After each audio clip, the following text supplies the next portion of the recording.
By the time we reach a certain age, we understand the real point behind our New Year resolution.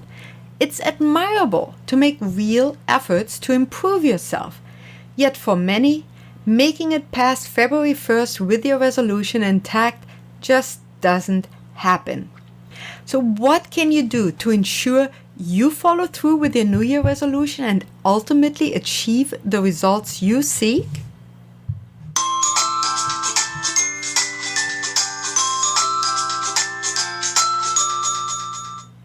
Hi, my name is Biggi Fraley. I am the Arthritis Coach and welcome to the show. Can you believe we're already 2 weeks into the new year? How are things working out for you so far? Now, before I dive into today's topic, I wanted to share a quick update about my nutrition therapy education I mentioned on the last episode. I have been taking a deep dive into the human genome and epigenetics, which I must say are truly fascinating. Did you know, for example, that the lifestyle and nutrition choices you make today will not only affect you, but will have consequences for several future generations? So basically, it is not enough to stop drinking alcohol or smoking cigarettes when you learn that you are pregnant, but short of never picking up those habits in the first place, stop them now before you even consider having children. And while I'm talking about pregnancy, this does of course apply to future moms and dads alike, as genes get passed on from both parents. Now, if you care to learn a little more about this, I've included a link in the show notes to a TED Talk by Dr. Griffins that shares more about that. Again, it's quite fascinating. I suggest you check it out. All right, so what can you do to ensure you follow through with your New Year resolution and ultimately achieve the results you seek? Well, I would like you to consider these suggestions. First, ask yourself, is your resolution realistic, specific, and achievable? What about your strategy for achieving it? For example, if losing a certain amount of weight is your goal for the year, it may not be realistic for you to plan on doing it by eating only 1,200 calories per day. However, what if your resolution was something like decrease my calorie intake by 10% each week? Or eat 3 fruits daily, 1 before each meal?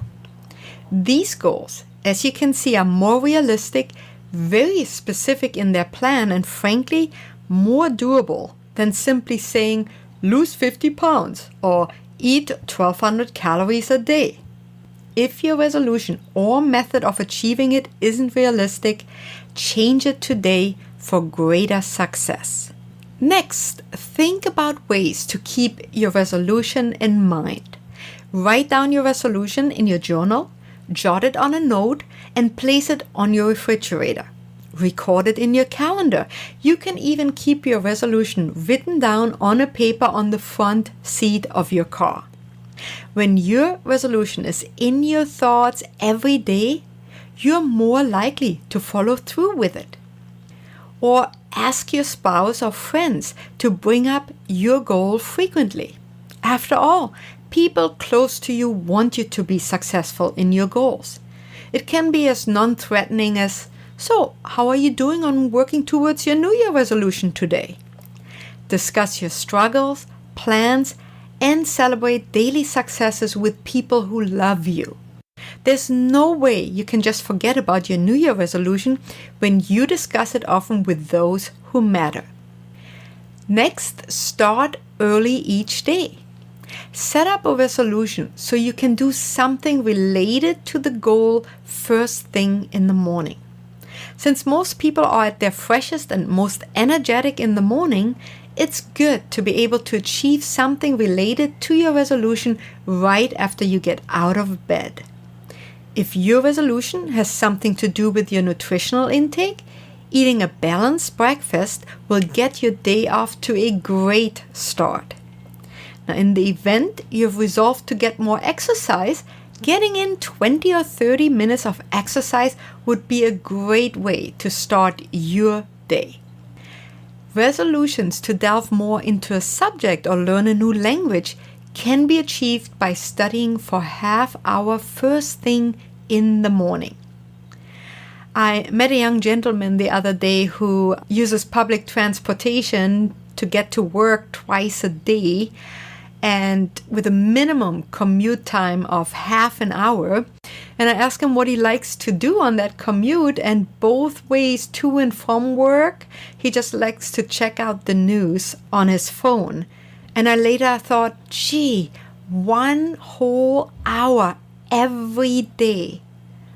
What new subject could he be studying for 200 to 300 hours this year that move him forward in his life, in his career, in his relationships? What a way to, as I feel, wasted with the news. Now, I have to admit, I didn't ask him what he does professionally. Who knows? Maybe he needs to report on the news at work every day. So that is just part of his work. I don't know. But, from a general perspective, I personally would take advantage of that kind of time, especially as it adds up over the whole year.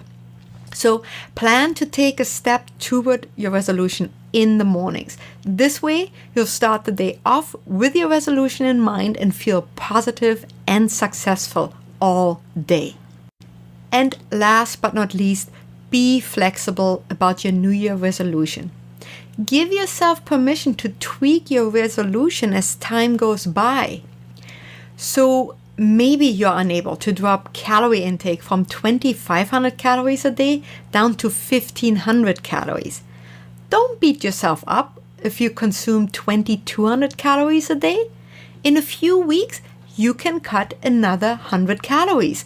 Allow yourself to make desired changes related to your resolution gradually. The more flexible you are, the more likely you'll achieve your resolution sometime during the year. What you are looking for is continued and gradual success, right? Nobody changes overnight, but ask yourself every day, every week, every month, have I improved? Have I gotten closer to my goal? And if that's the case, I congratulate you. So you see that staying with your New Year resolution as long as it takes to be successful is possible. Just apply the strategies mentioned, make it realistic and specific, keep your resolution top of mind, ask friends and family to talk to you about your goal, start first thing in the morning, and be flexible about your resolution to achieve your goal. Make this year different and stick to your New Year resolution, and you will experience one of your most inspiring years ever. I promise. Now, if by chance, though, you still feel unclear about your goals for this year or only semi-committed, I want to remind you that my new course, Commit to Change, is the perfect way to get you focused and give you the clarity you need. When you complete the 7-day course, you will know exactly what actions to take that will lead to success, all while creating a new healthy daily habit in the process. So if you're ready to turn your dreams into reality this year, I invite you to enroll today at thearthritiscoach.com/CTC podcast. And not only will you receive an exclusive discount reserved for podcast listeners like you, but this month only, I'm also including a very special bonus, a printable journal with 31 journaling prompts for the new year. This will allow you to take your new journaling habit to new heights and make sure it's becoming a habit for life. And just so you know, before the end of the year, I took this course myself, and starting January 1st, I have been using the journaling prompts every single day. And they are truly helpful, opening me up to new thoughts and ideas, or uncovering beliefs that I am subconsciously carrying. So I think this is a very valuable bonus, and I don't want you to miss out. And speaking about January and 1st and such, now, it's super motivating. A new year, a new week, a new month.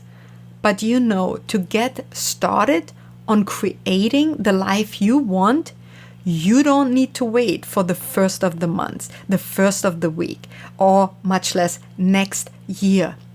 Get started today. And as always, you'll find the link for the course in the show notes. And while the link hasn't changed, now the content on the page has.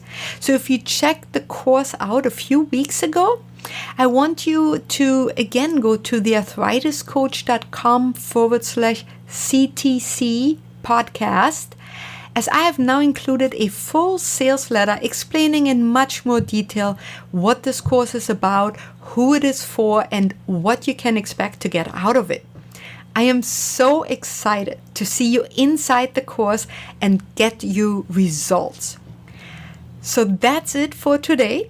Remember to join me in 2 weeks for the latest episode of the Arthritis Coach podcast, available Wednesday morning at 4 a.m. Pacific on your favorite podcast channel. Thank you so much, and bye-bye.